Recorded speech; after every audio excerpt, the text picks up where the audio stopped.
Tapos, ito naman guys. Alam ko ng MLT. Ah? MLT. So, ito guys, pangalawang order ko na ito sa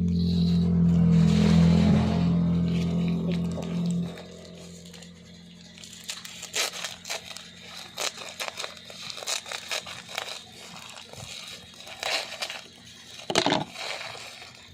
Uy, bakit maliliit na naman ito? Kasi nakala ko malaki. Kasi meron akong ano kasi dati, yung pinikuharan ko rin ganito guys. Malaki siya. Tapos ngayon, ang liit naman pala ito. Hindi dumating. Ano ba yan? Ang dami ko talaga in-order. Tapos maliit naman pala. Yan, nakalimutan ko na yung pina-order ko sa dati nito. Malaki.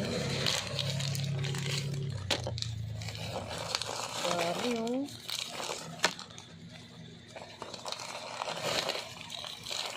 Ilan to? 10. 1, 2, 3, 4, 5, 6, 7, 8, 9. 8. Ay, 10. 10 na maliliit. Ano ba yan?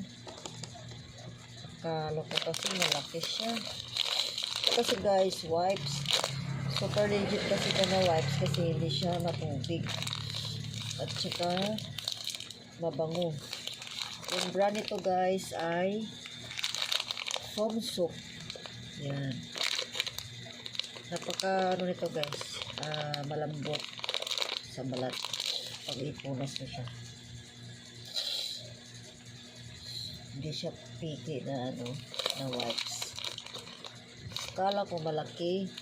Yun pala, super liit. Ay, naku, pangalawang order ko na nga ito na ano, napiki na naman ako. Nabudol na naman ako guys sa aking in-order na wipes. So, yun lang guys. Mag-order na lang ako ulit. Panibago. Hanap ako na mas malaki-laki nito. Hindi ko alam kung anong size kaya nun. So, yun lang guys. Bye!